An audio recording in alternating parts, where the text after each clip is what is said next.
এই যে 10-12 দিনের সরকার, এখানে আপনার উল্লেখযোগ্য ওনাদের কিছু আপনার নজরে আসলো কিনা কোনো পয়েন্ট? না, যে উল্লেখযোগ্য যে নজরে এসেছে, মানে তাদের যে মানে দেশবাসীর কাছে, সারা পৃথিবীর কাছে যারা সরকার করেন তাদের যে ইমেজ, সেই ইমেজ তৈরি করার জন্য তারা যে নাটকগুলো করতেছে এগুলো চোখে পড়েছে। যে আমাদের স্মার্ট কার্ড দেওয়া হয়েছিল টিসিবির মাধ্যমে, যে ন্যায্য মূল্যে সাধারণ মানুষের যেগুলো ক্রয় ক্ষমতার বাইরে সেগুলো যেন ক্রয় করতে পারে, কৃষি কার্ড, এগুলো আবার পুনর্ভাবে আরেক নামে, ওই যে বলে না যে নতুন বোতলে কি বলে পুরানা মদ, ওই শুধু লেবেলটা চেঞ্জ করে দিয়েছে। তো ব্যাপারটা হচ্ছে ওই রকম হয়ে গেছে এখন। যে স্মার্ট কার্ড হয়ে গেছে ফ্যামিলি কার্ড, আপনার হচ্ছে কৃষি বা আমাদের যে কৃষকদের যে কৃষক কার্ড হয়ে গেছে কৃষি কার্ড। তো এইভাবে করা হচ্ছে, এবং সবচেয়ে বড় কথা আমরা কিছু দেখতেছি যে নাটক মঞ্চস্থ করা হচ্ছে কিভাবে ইমেজ বিল্ড আপ করে। তারা নিজেরাও বুঝতেছে যে আমাদের ইমেজ নাই, বাংলার মানুষ আমাদেরকে পছন্দ করতেছে না, আমাদের প্রতি বিশ্বাস নাই, আস্থা নাই। এই আস্থার জায়গাটা তৈরি করার জন্য কিছু নাটক মঞ্চস্থ করা হচ্ছে। আমি জানি না বাংলাদেশের মানুষ সেটা কিভাবে গ্রহণ করবে। আমার আমার বিশ্বাস, আমার যতটুকু স্বল্প অভিজ্ঞতা, বাংলার মানুষ এই অভিনেতাদেরকে চিনে। কারণ বাংলাদেশের মানুষ খুব সিনেমা দেখতে অভ্যস্ত। বাংলাদেশে বাংলা সিনেমা বা অন্য যেকোনো সিনেমা বাংলাদেশের মানুষের খুব পছন্দ। ওই সিনেমার অভিনয় দিয়ে কখনো দেশ পরিচালনা করা যায় না। দেশ পরিচালনা করার জন্য সেটা দেশপ্রেম থাকতে হয়, দেশের প্রতি দায়বদ্ধতা থাকতে হয়, এবং সেটা ছিল বলেই 15 বছর বাংলাদেশ একটা মর্যাদার জায়গায় গিয়েছে। খালেদ মাহমুদ চৌধুরী এবং সাবেক প্রতিমন্ত্রী, তিনি আমার সঙ্গে যুক্ত আছেন। আমি আপনাকে স্বাগত জানাচ্ছি, শুভেচ্ছা জানাচ্ছি। জি, তৌফিক ভাই, আপনাকে ধন্যবাদ। আপনার জি, মাধ্যমে দর্শক শ্রোতাদের প্রতি এই স্বাধীনতা মাসের আমি শুভেচ্ছা জানাচ্ছি, দেশবাসীকে অভিনন্দন জানাচ্ছি। জি, অনেক ধন্যবাদ আপনাকেও, আপনি সময় দিয়েছেন আমাকে। আমি মূল আলোচনায় বা মূল তথ্যে যাওয়ার আগে আপনার কাছ থেকে একটু পর্যবেক্ষণ শুনতে চাই। এই যে গত 12 ফেব্রুয়ারি একটি নির্বাচন হলো, ভোট হলো, সেই নির্বাচন নিয়ে তর্ক বিতর্ক নানা কিছু আছে, প্রশ্ন আছে, প্রশ্নবিদ্ধ নির্বাচন। তার মধ্যে দিয়ে একটি সরকার গঠন হলো, যে সরকারটি আজকে 11-12 দিন পার করছে। এই সময়টুকু, যদিও অনেকে এই প্রশ্নটি শুনেই বলতে পারেন বা শুনতে পারেন যে এত অল্প দিনের এটি কোনো পর্যবেক্ষণ হয় কিনা, তারপরও হয়, কারণ এই 10-12 দিনের মধ্যেই এই বয়সী একটি সরকারের মধ্যেই বেশ কিছু ঘটনা ঘটে গেছে। আমরা একটু শুনতে চাই কিভাবে বিষয়টি পর্যবেক্ষণ করছেন খালেদ মাহমুদ চৌধুরী। না, মারুফ ভাই, আপনি বললেন যে 12ই ফেব্রুয়ারি একটা নির্বাচন হয়েছে। এটা কি আসলে নির্বাচন হয়েছে? যারা এই নির্বাচন করতেছে তারাই তো, তাদের মুখ থেকেই অনেক কিছু প্রস্ফুটিত হচ্ছে। এগুলো সব সাজানো নাটক।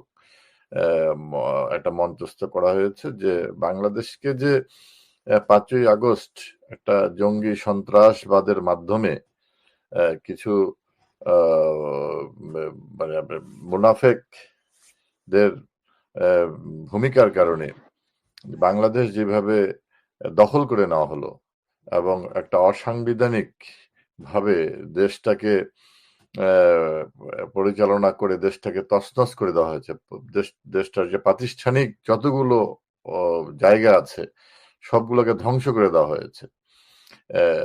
বাংলাদেশের লক্ষ লক্ষ কোটি টাকা অপচয় করা হয়েছে, লুটপাট করা হয়েছে। এবং বাংলাদেশের যে সামাজিক মানে কাঠামো ধ্বংস করে দেওয়া হচ্ছে।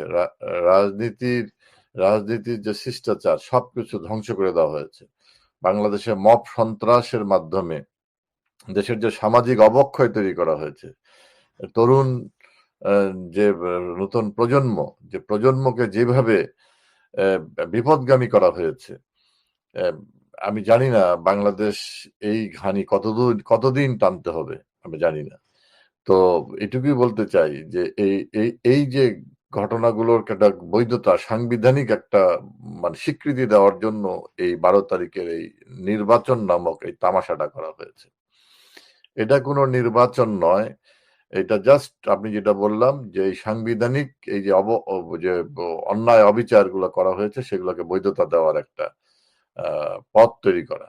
এবং এখানে যারা প্রতিদ্বন্দ্বিতা করেছে বা ইয়ে করেছে তারা সকলেই একই, তাদের সব জায়গায় একই জায়গায় লক্ষ্য উদ্দেশ্য সব একই, যে বাংলাদেশের মুক্তিযুদ্ধ স্বাধীনতা অসাম্প্রদায়িক চেতনাকে ধ্বংস করে একটা দেশটা কাছে মানে কোথায় নিয়ে যাওয়া। দেশের তো কোনো মান মর্যাদা পৃথিবীতে আর কোথাও নাই।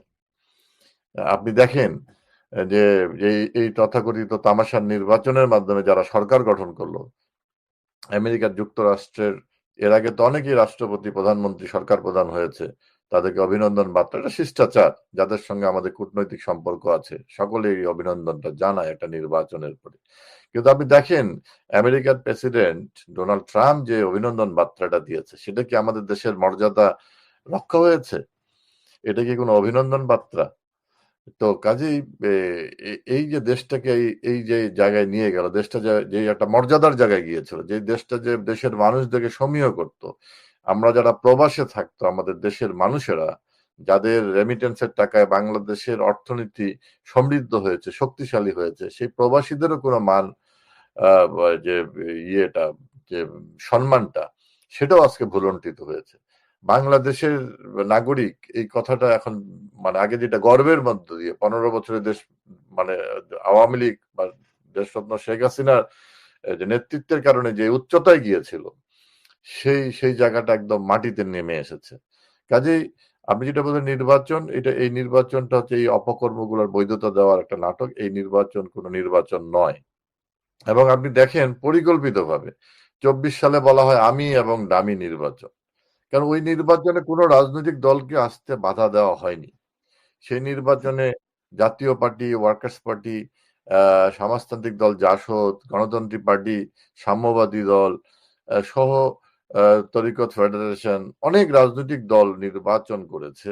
এবং তারপরেও যেটা বলা হয়েছে যে এই নির্বাচন মানে সকলের জন্য দরজা খোলা, আমরা কোনো প্রতিবন্ধক, সেখানেও তারপরে বলে যে আমি ডামি। কিন্তু এইবারের নির্বাচন কি হলো? এবারের নির্বাচন কি ওই যারা বলে যে 24-এর নির্বাচন আমি ডামি, তার থেকে ভালো নির্বাচন হয়েছে বলে? তো এটা একটা প্ল্যান করে সাজানো হয়েছে। কাজেই এটার মধ্য দিয়ে বাংলাদেশের রাজনৈতিক অস্থিরতা থামবে না, বাংলাদেশের অর্থনীতি এগিয়ে যাবে না, বাংলাদেশের সামাজিক অবক্ষয় রোধ হবে না, বাংলাদেশের তরুণরা নতুন কোনো সুন্দর পথ খুঁজে পাবে না। এটা একদম সম্পূর্ণ একটা বিভ্রান্তকর অবস্থার দেশ চলে যাচ্ছে। দেশ একটা এই যে একটা আপনি বললেন যে এই আমাদের স্বাধীনতার মার্চ, রক্ত ঝরানো মার্চ, এই রক্ত ঝরানো মার্চে দাঁড়িয়ে আমাদের এই কথাগুলো উচ্চারণ করতে হচ্ছে। দেশের যে অন্ধকারের দিকে তলিয়ে যাচ্ছে, সেই সেই সেই জায়গাটা আমরা দেখতে পাচ্ছি। এটা খুবই দুর্ভাগ্য এই আলোচনায় স্বাধীনতা যাওয়ার আগে ৫০ একটু বছর পর। যে আপনার এই আলোচনায় যাওয়ার আগে আমি একটু যে আবার ঘুরিয়ে প্রশ্ন একটু জানতেই চাচ্ছি আপনার যে এই যে 10-12 দিনের সরকার, এখানে আপনার উল্লেখযোগ্য ওনাদের কিছু আপনার নজরে আসলো কিনা কোনো পয়েন্ট না, যে উল্লেখযোগ্য যে নজরে এসেছে মানে তাদের যে মানে দেশবাসীর কাছে, সারা পৃথিবীর কাছে যারা সরকার করেন তাদের যে ইমেজ, সেই ইমেজ তৈরি করার জন্য তারা যে নাটকগুলো করতেছে এগুলো চোখে পড়েছে। যে আমাদের স্মার্ট কার্ড দেওয়া হয়েছিল টিসিবির মাধ্যমে, যে ন্যায্য মূল্যে সাধারণ মানুষের যেগুলো ক্রয় ক্ষমতার বাইরে সেগুলো যেন ক্রয় করতে পারে, কৃষি কার্ড, এগুলো আবার পুনর্ভাবে আরেক নামে, ওই যে বলে না যে নতুন বোতলে কি বলে পুরানা মদ, ওই শুধু লেবেলটা চেঞ্জ করে দিয়েছে।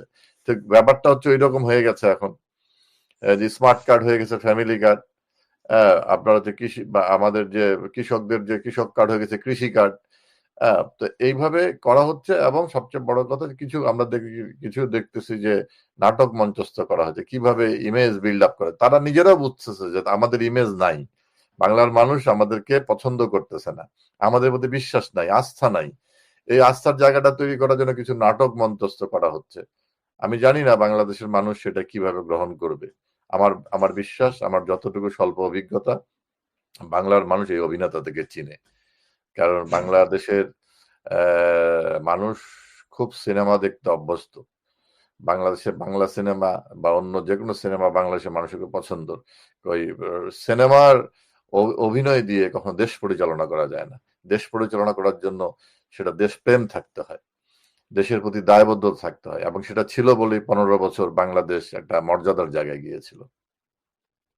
জি, অনেক ধন্যবাদ আপনাকে। আমি এবার একটু যেতে চাই সরাসরি যে বাংলাদেশ আওয়ামী লীগ এই 18 মাস পর্যন্ত দেশে উল্লেখযোগ্য কোনো সাংগঠনিক কর্মসূচি করার কোনো পথ ওই অন্তর্বর্তীকালীন সরকার সব পথই বন্ধ করে রেখেছিল এবং আইন করে কার্যক্রম নিষিদ্ধ করে রেখেছিল। তার মধ্যেও আমরা দেখলাম যে মাঝে মধ্যে আওয়ামী লীগ কিছু কর্মসূচি পালন করেছে, সেগুলো যেমন হয়েছে, আবার কিছু কার্যক্রম ওরকম হয়তো সাড়াও পাওয়া যায়নি। এখন এই মার্চ মাসে নতুন সরকারের সময় অনেকে আশা করছেন যে আগের পরিবেশ অন্ততপক্ষে কিছুটা উন্নতি ঘটবে, বাধা দেয়া হবে না। যদিও আমরা দেখলাম মাত্র দুদিন আগে মহিলা আওয়ামী লীগের প্রতিষ্ঠা বার্ষিকীতে অল্প কয়েকজন নারী মিছিল করে যাচ্ছিলেন, সেখানেও বাধা দেওয়া হয়েছে। বিভিন্ন জায়গায় জামিন দেওয়ার পরে বরিশালে আদালতে ভাঙচুর করা হয়েছে, ঢাকা হাইকোর্টে চেম্বারে ভাঙচুর করা হয়েছে। এমন অবস্থায় আওয়ামী লীগ এই মার্চ মাসের বিশেষ করে 7ই মার্চ, 17ই মার্চ এবং 26শে মার্চ উদযাপনে কি কর্মসূচি নিয়েছে বা কি করবে? কারণ এটি নিয়ে মাঠ পর্যায়েও কিছু একটু বিভ্রান্তি আছে, আপনি যদি একটু পরিষ্কার করেন বিষয়টা। নারদ ভাই, দেখেন, আপনি যেটা বললেন যে আওয়ামী লীগ রাজনীতিতে ফিরবে, আওয়ামী লীগ কিন্তু রাজনীতির মধ্যে আছেই, এবং বাংলাদেশের মানুষের কাছে খুব গ্রহণযোগ্য জায়গায় আছে বলেই যে আমাদেরকে জোর করে নির্বাচন থেকে বাইরে রাখা হয়েছে, রাজনীতি থেকে বাইরে। কেন? আমাদের যদি গ্রহণযোগ্যতা না থাকে, দেশের মানুষের যদি সমর্থন না থাকে, তাহলে তো আপনার এই নির্বাহী আদেশের নিষিদ্ধ করার দরকার নাই। দেশের মানুষ যদি আপনার গ্রহণ না করে, আপনি কার কাছে যাবেন? আওয়ামী লীগকে সংখ্যাগরিষ্ঠ মানুষ গ্রহণ করছে বলেই তো আমাদের বিরুদ্ধে এই অত্যাচার নিপীড়ন চালানো হচ্ছে। দেশে তো কোনো বাক স্বাধীনতা নাই। বলা হচ্ছে বাক স্বাধীনতা আছে, মত প্রকাশের স্বাধীনতা আছে। কই, আপনি বললেন যে মহিলারা তাদের প্রতিষ্ঠা বার্ষিকী 69 সালে সেই অগ্নিঝরা সেই সময়, যে গণ অভ্যুত্থানের যে সেই সময় মহিলা আওয়ামী লীগের সংগঠন জন্ম নিয়েছিল, এবং এই মহিলাদের একটা বীরত্বগাথা ইতিহাস মুক্তিযুদ্ধে আছে। সেই মহিলা আওয়ামী লীগের প্রতিষ্ঠাবার্ষিকী পালন করতে দেয় নাই। কিন্তু তার মানে এই না যে প্রতিষ্ঠাবার্ষিকী পালন হয়নি, ব্যাপারটা তা না। ঘরে ঘরে পালন হয়েছে, হৃদয়ের মধ্যে পালন হয়েছে। আওয়ামী লীগ তো মানুষের হৃদয়ের মধ্যে আছে। আপনি আজকে একটু জনমত মানে ফেয়ার একটা জনমত করেন, সুযোগ দেন, আপনি দেখেন। বলা হচ্ছে না ল্যান্ডস্লাইড ভিক্টরি হয়েছে, ভূমিধস বিজয় লাভ করেছে। ভূমি কোথায় যাবে আর বিজয় কোথায় যাবে আপনি দেখবেন। কাজে আওয়ামী লীগ বাংলার মানুষের ঘরে ঘরে আছে, হৃদয়ের মধ্যে আছে। কারণ বাংলাদেশের মানুষ তো এখন পর্যালোচনা করছে 5ই আগস্টে যেই রকম ভাবে তাদেরকে বোকা বানানো হয়েছে। আমি বিশেষ করে তরুণদেরকে বলবো, ছাত্রদেরকে বলবো, যারা এই 1.5 বছরে যাই সব ছেলেপেলেরা ঢাকা বিশ্ববিদ্যালয় বা গ্রাজুয়েশন শেষ করেছে, তারা আজকে রাস্তায় ঘুরছে, তাদের কোনো চাকরি নাই, কর্মসংস্থান নাই। হাজার হাজার লক্ষ লক্ষ মানুষ বেকার হয়ে গেছে।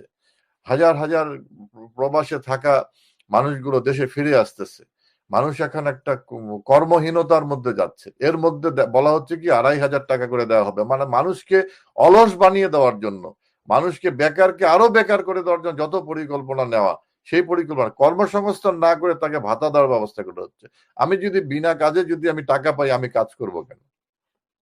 কাজেই উপবৃত্তিগুলো বন্ধ করে দেওয়া হচ্ছে, যেটাতে ছাত্রদের শিশুদের যে লেখাপড়া করার আগ্রহ, এখন পর্যন্ত যে আমরা বই বিনামূল্যে 1 তারিখে দেওয়া হচ্ছে, আজকে মার্চ মাস, এখন পর্যন্ত বই যায় নাই শিক্ষার্থীদের কাছে। যে এই যে একটা অবস্থা, তো এটা তো এগুলো এখন মানুষ ফিল করতেছে। আওয়ামী লীগের অভাব, আওয়ামী লীগকে যে মানে রাজনীতি করতে দেওয়া হচ্ছে না, কথা বলতে দেওয়া হচ্ছে না, এটা তো আওয়ামী লীগ, আমরা যারা আওয়ামী লীগ করেছি, মানে পদ পদবি নিয়ে আমাদের থেকে বেশি রক্তক্ষরণ হচ্ছে সাধারণ মানুষের। তারা মনে করতেছে আমাদের কথা বলার মতো আর কোনো রাজনৈতিক দল দেশে নাই। আওয়ামী লীগই একমাত্র ছিল এই দেশের মানুষের জন্য কথা বলার। আমার এখনো খেয়াল আছে 1/11 সময় আমাদের বিশিষ্ট কণ্ঠশিল্পী সাবিনা ইয়াসমিন অসুস্থ হয়ে একটা হাসপাতালে তিনি ভর্তি ছিলেন। তখন টোটালি একদম জরুরি অবস্থার মধ্যে রাজনীতি সম্পূর্ণ নিষিদ্ধ। সেই নিষিদ্ধতা মানে সে ব্যারিকেড ভেঙে মাননীয় প্রধানমন্ত্রী সেদিনকে হাসপাতালে সাবিনা ইয়াসমিনকে দেখতে গিয়েছিলেন, এবং যখন তিনি ফেরত আসেন, শত শত সাংবাদিক, সাধারণ মানুষ মাননীয় প্রধানমন্ত্রীকে ঘিরে ধরেছেন। যে আপা আপনি কিছু বলেন, দেশের এই অবস্থা, কৃষকরা পরে এইভাবে আছে, দ্রব্যমূল্যের বৃদ্ধি। আহ, তখন মাননীয় প্রধানমন্ত্রী বলছেন যে না, আমি এখন কথা বলবো না। তখন সকলে একই স্বরে, কেউ তো সাজিয়ে দেয় নাই, মানে গানের সুরের মতো বলে বলে উঠলো, আপনি যদি কথা না বলেন দেশের মানুষের জন্য, তাহলে কে কথা বলবে? সেদিনকে মাননীয় প্রধানমন্ত্রী সে দুঃশাসনের বিরুদ্ধে কথা বলেছেন, আমার এখন স্পষ্ট মনে আছে। এবং বাংলাদেশের মানুষ আশ্বস্ত হয়েছিল। আজকেও বাংলাদেশের মানুষ, আজকে রক্তক্ষরণ হচ্ছে যে সাধারণ মানুষের কথা বলার কোনো মানে কেউই নাই। টিসিবি ট্রাকের পিছনে মানুষ ছুটছে, মহিলারা মানে ইচ্ছা মানে রাস্তাতে গড়াগড়ি খাচ্ছে, কৃষকরা সার পাচ্ছে না, কীটনাশক পাচ্ছে না, আপনার নিয়মিত নিরবিচ্ছিন্ন বিদ্যুৎ নাই, পানির সরবরাহ নাই। এই কি একটা ভয়ঙ্কর অবস্থার মধ্যে মানুষের তারল ব্যাংকের তারল্য সংকট। বলা হচ্ছে অর্থনীতি এগিয়ে গেছে। অর্থনীতি এগিয়ে গেছে দখলদার ইউনূসের, কারণ তিনি তার যত ঋণ, যত সুদ সব মওকুফ করে নিয়েছেন। তিনি এই 11 মাসে তিনি সবকিছু, তার স্বার্থ সব হাসিল করেছেন। দেশের মানুষের কোনো স্বার্থ নাই। বরঞ্চ আমরা শুনতে পাচ্ছি দেশ বিক্রির চুক্তি করে দিয়ে আসা হয়েছে আমেরিকার সঙ্গে, কিন্তু এই চুক্তি আমরা এখন পর্যন্ত প্রকাশ করা হচ্ছে না। কাজেই আপনি যেটা বলছেন আওয়ামী লীগ রাজনীতিতে আছে কিনা, আওয়ামী লীগ রাজনীতিতে আছে। আওয়ামী লীগ রাজনীতি করছে, দেশের মানুষের জন্য কাজ করছে। এবং আপনি নিশ্চিত, আমি গত 1 বছর যাবৎ বলে আসতেছি যে কোনো মুহূর্তে, যে কোনো সময় বাংলাদেশে অনেক কিছু ঘটে যেতে পারে। যেভাবে চলছে আপনি দেখেন সামনের দিনগুলোতে কি হয়। এবং আজকে ইতিহাসকে বিকৃতি করা হচ্ছে। আপনি এখানে লিখেছেন 17/7, 17, 26 মার্চ কি করছে আওয়ামী লীগ? 7, 17, 26 তো আওয়ামী লীগের না।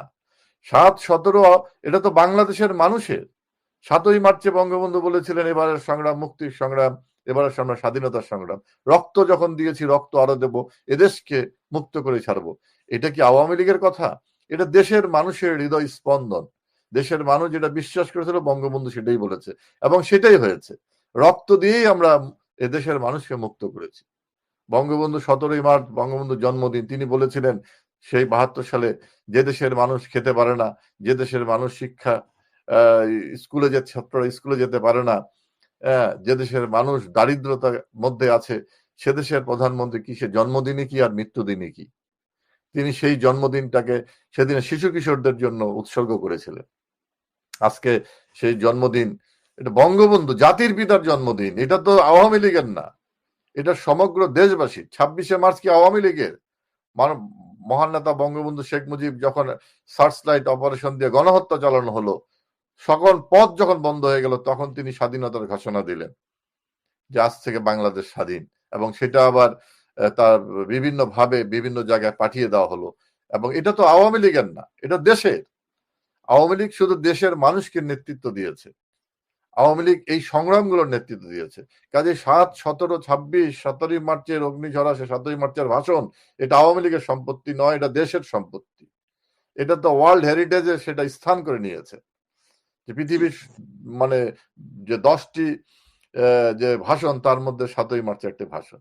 এটা বিশ্বের যারা রাজনৈতিক গবেষক, যারা রাজনীতির নিয়ে যারা চর্চা করেন, তাদের সম্পত্তিতে পরিণত হয়ে গেছে 7ই মার্চের সেই ভাষণ। 17ই মার্চ বঙ্গবন্ধু জাতির পিতা। আপনি এই বাংলাদেশ যতদিন থাকবে, আপনি কি এই দেশের জাতির পিতা বঙ্গবন্ধু নয় এটা অস্বীকার কেউ করতে পারবে? মুছে ফেলতে পারবে, তার ভাস্কর্য ভেঙে ফেলতে পারবে, 32 গুড়িয়ে দিতে পারবে, কিন্তু হৃদয়ের 32, হৃদয়ের বঙ্গবন্ধুকে কেউ মুছে ফেলতে পারবে না, কেউ ভেঙে ফেলতে পারবে না। কাজেই যতদিন বাংলাদেশ আছে, বাংলাদেশ স্বাধীনতার দিবস 26শে মার্চ এটাই পালন করবে, 27শে মার্চ পালন করবে না, বা অন্য কোনো দিন পালন করবে না। 26শে মার্চে আমাদের মহান স্বাধীনতা দিবস। কাজেই আপনি যেটা বলছেন, আওয়ামী লীগ এটার সঙ্গে আছে, আওয়ামী লীগ দেশের মানুষের সঙ্গে আছে, আওয়ামী লীগ 7ই মার্চের সঙ্গে আছে, 17ই মার্চের সঙ্গে আছে, এবং 26শে মার্চের সঙ্গে আছে।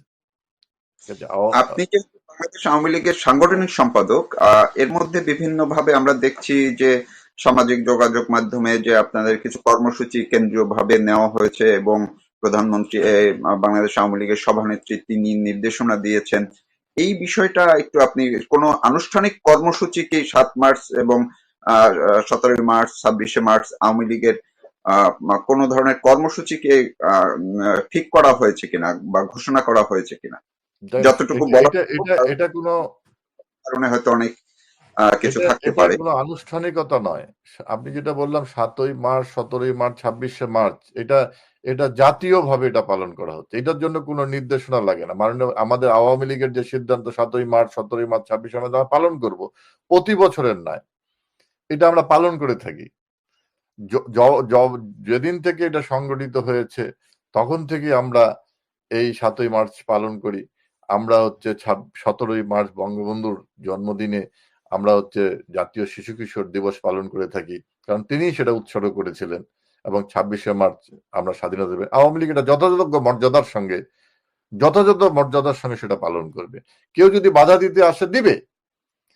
১৮ মাসে আওয়ামী লীগের বিন্দু মাত্র কোন স্থান তারা দখল করতে পারেনি, বরঞ্চ আওয়ামী লীগের স্থান বেড়েছে। বঙ্গবন্ধু কন্যা যেমন বাংলাদেশের সমুদ্র জয়ের মধ্য দিয়ে বাংলাদেশের আয়তন বৃদ্ধি করেছিলেন, অধিকার প্রতিষ্ঠা করেছিলেন, ঠিক এমনই ভাবে ৫ই আগস্টের পরে যারা মনে করেছে আওয়ামী লীগের নিশ্চিহ্ন, অনেকে বলেছে আওয়ামী লীগ অপ্রাসঙ্গিক। আওয়ামী লীগ কি অপ্রাসঙ্গিক? প্রতিদিন প্রতি মুহূর্তে তারা আওয়ামী লীগের কথায়, আওয়ামী লীগকে দিয়েই তাদের দিন শুরু করে, আওয়ামী লীগকে দিয়েই তারা দিন শেষ করে। কাজে আওয়ামী লীগ হচ্ছে বাংলাদেশের সবসময় প্রাসঙ্গিক থাকবে। আওয়ামী লীগকে কেউ মুছে ফেলতে পারে, জিয়া আরশাদ, খালেদা জিয়া কেউ পারে নাই, ইউনূসও পারে নাই, বর্তমান রেজিমও পারবে না। কারণ আওয়ামী লীগ হচ্ছে জনগণের দল, জনগণের শক্তি, আর আওয়ামী লীগের শক্তি হচ্ছে জনগণ। এটা কখনো কেউ ছুঁড়ে ফেলতে